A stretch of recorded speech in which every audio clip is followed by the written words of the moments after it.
Hello, my dear viewers. I'm Olga Demchuk, a researcher of the inner world of personality. Today, the topic of our video is I am good, I am bad, and how these two states affect our activity. When I read your comments, work with clients, or with groups, I see how diligently you begin to fight against certain negative aspects that you learn about, for example, from my videos. You start to hate your arrogance, fight against your ideal self, become aggressive toward your own self-aggression, and worry about your anxiety. This desire to eliminate or conquer something is directly related to our topic today, and it leads to a lack of results. Because when you hate something within yourself, you will instinctively protect yourself from that hatred and develop a kind of blindness to those qualities. When people talk about having worked through something, saying, I used to have this, but now I don't, they are not being entirely honest with themselves, because everything we've ever had remains with us. However, we can certainly reduce the duration and intensity of certain aspects. For example, arrogance will never disappear completely, and it will never be reduced to zero. It will still show up somewhere. The same goes for self-aggression and the ideal self. And in order not to start hating yourself even more because of what you learn about yourself, you need to understand that this was always there before. You've just started to notice it now, and hatred only leads to blindness. Now, let's move on to the topic of am I good or am I bad? Our sense of being good is genetically embedded in us as a form of safety because our personality is developed alongside our parents. If we were good, we received the benefits we needed. In other words, all our pleasure, all the benefits were in someone else's hands. And the child was not the provider of these benefits. So in order to receive these benefits from someone else, I needed to please them. So this mindset is absolutely normal for children. Children are dependents, they are reliant on others, and they can't do things on their own. In addition to being dependent on receiving benefits, we were also dependent on significant adults for our activity. That is, our actions were always checked against these adults. As children, we would look to our parents and try to guess how they would react.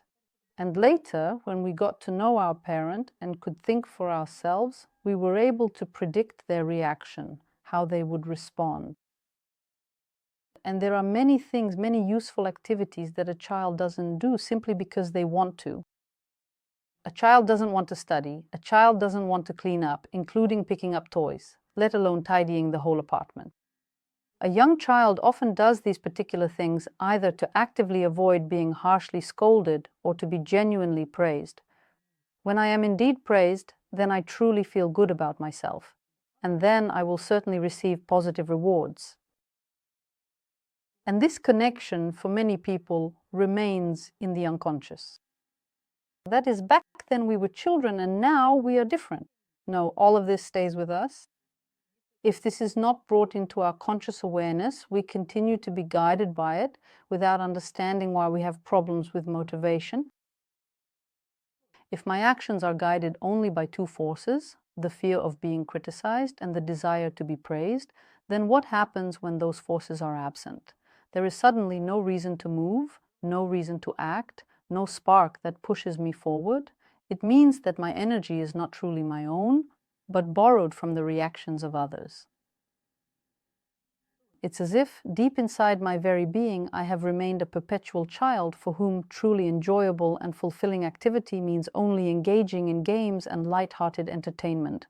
And conversely, all adult activities are invariably perceived by me as a burdensome obligation, as some kind of arduous and demanding hard labor. I can only do it only when I'm afraid of my boss, only when I'm afraid of my supervisor, of their authority, of their control. I can only do it when I'm scared of receiving disapproval, when I fear a negative reaction, when I dread my client's dissatisfaction. I can only do it when I'm terrified of letting someone down. Or at the end, I will be given a prize or praise. Someone always has to say, you're good, you're good, you're good.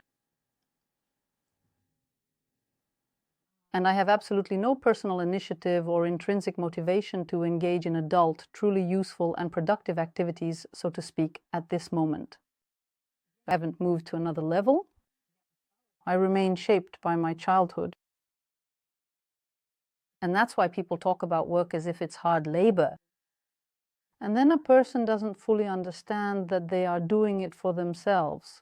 In fact, no matter what particular job I choose to go to, I am doing it for myself because I gain certain valuable skills there, or I go there primarily for the salary. In other words, these benefits come to me. But if I haven't truly moved out of this rather infantile mindset, then I genuinely feel like I'm constantly working for someone else, and not in any meaningful way for myself at all. And then either the boss's gratitude or fear of the boss is what motivates me. But if that's not there, it's as if I'm looking for an opportunity to do nothing. Or I might potentially become a dedicated workaholic. But even then, I still can't truly enjoy being physically active and genuinely don't feel that it's inherently for me. So let's consider taking two distinct individuals who work in the very same office as a compelling example. One particular person exhibits this kind of rather infantile approach to engaging in any form of activity. Let's take three people. One will be a workaholic who is always doing, staying late after work, doing more, and asking the boss for even more to do. Another is someone who only works when the boss is watching and otherwise shirks their duties. And the third is completely different. He doesn't have the desire to work himself to the bone, but he's not lazy either. He has a clear understanding that he works for himself. If the first one, the workaholic, is always waiting for praise, waiting for bonuses, waiting to be noticed, waiting for career advancement, the second tries not to exert himself. Well, let's say he's sociable, pleasant to talk to, and tends to turn a blind eye to things. And the third one understands what level of workload is appropriate right now. He continues to work for himself, developing his professional skills. In other words, he has a goal to become independent. He is here temporarily. He wants to start his own business. He wants to work for himself. And to do that, he needs to become a professional and understand how everything works. So here, there is a process of reflection, there are prospects, and there is no sense that you are like a horse running in circles. Our lazy second type will not grow professionally. He might get promoted by chance, but overall his attitude is like that of a child who just wants to enjoy life. For him, work is not something very important. But these two people, the one who is lazy and the one who is a workaholic, are really two of a kind. I think you've definitely noticed that you feel uneasy when you're praised. Or you might feel something unpleasant when someone tells you that you're a professional. This rejection of praise arises precisely because a person is afraid to stop working hard. In the same way, some people are afraid to go on vacation because after a break, they feel as if they can't make themselves get back to work. They relax while they're there. There's an unconscious fear that I'll never be able to pick up the same pace again, that I might lose my business, or that I won't be able to return to where I was before. It's as if I'll stop wanting to work altogether. This unconscious fear, for some people, even manifests in the way they scare themselves in their own minds. You'll be left without money. You'll be needed by no one. You won't be able to find a job anywhere. You won't be able to earn a living. So these people are running out of fear.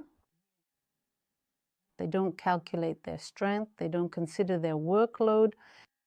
And that's why, quite often, emptiness sets in, or a person may even become ill.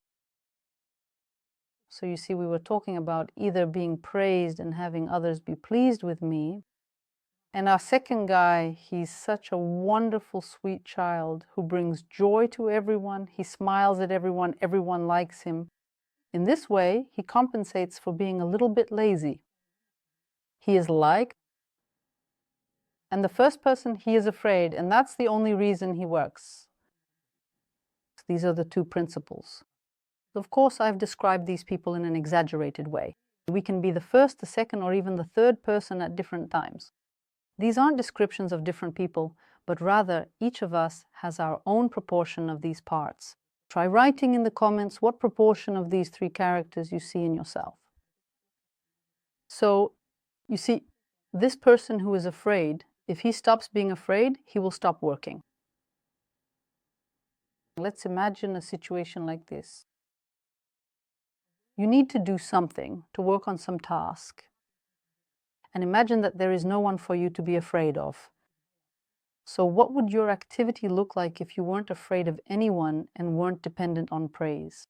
Many people, when they start to move out of these patterns, sometimes realize that they have spent their whole lives doing work that wasn't truly theirs. Because this activity might have been a form of opposition, an attempt to prove something, or simply a reaction to fear of an important adult who told them, do this. Or, on the contrary, the significant adult said, do this, and I started doing something else instead. For example, my parents wanted me to go to medical school, and I rejected that. I tried to get away from it. But you see, in the end, I still came back to it. Well, not at the very end, but closer to the later part of my life. I've still become a bit of a doctor now. But this resistance, whether it's opposing or submitting to someone else's wishes or acting in spite of them, prevents us from turning inward and understanding what it is that I truly want. And when we talk about this kind of immature activity driven by fear, by dissatisfaction, or by the desire to be liked and praised, we are in fact talking about the overall structure of the personality. Those who have been following my channel for a while will remember that we've discussed the concept of controlling control, which forces us into certain actions. And trying to consistently please others is often the simplest and most effective way to genuinely gain significant benefits. Because, for example, if I truly want to meticulously fix the complex boiler, or carefully rewire something intricate, or even just bring in some fresh potatoes, or diligently take out the overflowing trash, I absolutely have to make a considerable effort. But if I please my husband and ask him, he'll do all of that for me. So you see, in this idea of pleasing, there seems to be a hidden opportunity to get the things I want without any effort. But this opposite of workaholism, we also consider it a form of infantile activity, because there I am afraid of someone like a small child, as if I am not an independent adult. In both of these particular cases, the authentic true self does not fully develop or come into being. That is to say, what truly develops and becomes prominent is the control circuit, the adaptation circuit, the circuit of certain established rules and predictable patterns which dictate behavior and interaction. But the real self does not evolve. So the lazy person who wants to be liked does not evolve. He remains a dependent child, reliant on others' perceptions. And the one who is constantly running, always driven, also cannot feel himself, cannot become aware of himself, nor develop as an individual or as a person. I'm not saying that living this way is wrong. I'm not saying that it's bad. Many people who live in fear, pursued by an internal object, have achieved very high goals. I'm not saying that it's bad. I'm not saying that you shouldn't live this way. For some people, this is the only way they can be active. I'm simply drawing your attention to the essence of this because I often meet with clients who either find themselves exhausted or in a state of meaninglessness or in a situation where they want to grow and do something, but it feels as if something is holding them back. I just end up being lazy, I zone out, disappear somewhere, and then come back and realize the whole day has passed. So right now, I'm speaking for those who want to understand these mechanisms, to figure out how they work and break free from them. Okay. This inner figure, the one we want to please in our minds, or the one we're afraid of, often forces us into activities that later make us feel as if we've been violated in some way. When we want to please someone, and then afterwards we feel this unpleasant, almost disgusting sensation, why was I groveling like that? or when I keep doing things, making sacrifices for someone, and then I end up feeling like I've been used. These emotional signals give us the chance to realize that we weren't acting of our own free will. In other words, it was either our ideal self or some form of control that compelled us. But this structure, the one we created in childhood around a significant figure, how can you understand? How can you really feel what I'm talking about?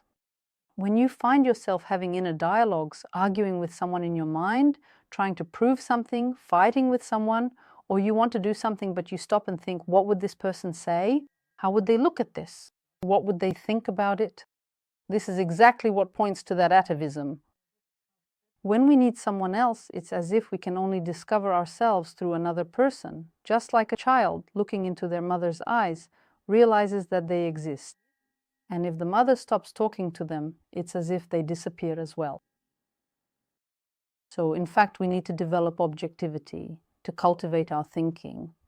When we are able to rely not on reflective objects, but to try, based on facts, to analyze what we are doing and how we are doing it.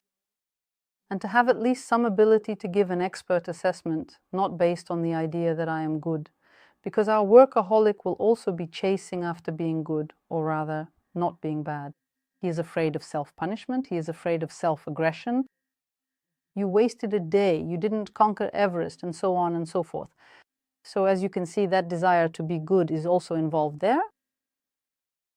And in these conversations, in my mind and in my understanding of how my activity is structured, it becomes quite difficult to transition to adult activity where I choose my own actions, where I begin to hear my real self. But the real self is also about facts.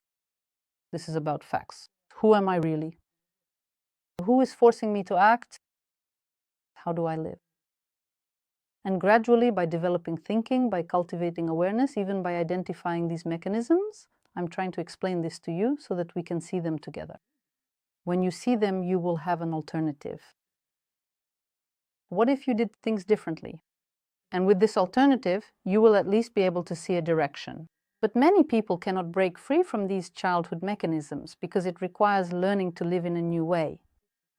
In other words, here I already know how things work, but there it's all new. So this path is for the brave. Share in the comments your insights and the key takeaways you had while watching this video. I want to thank each one of you for being here. Together we grow stronger. Your encouragement inspires us to grow, to create more content, and to move forward with confidence. Keep following, subscribe, and like the video. I'll say goodbye for now. See you soon.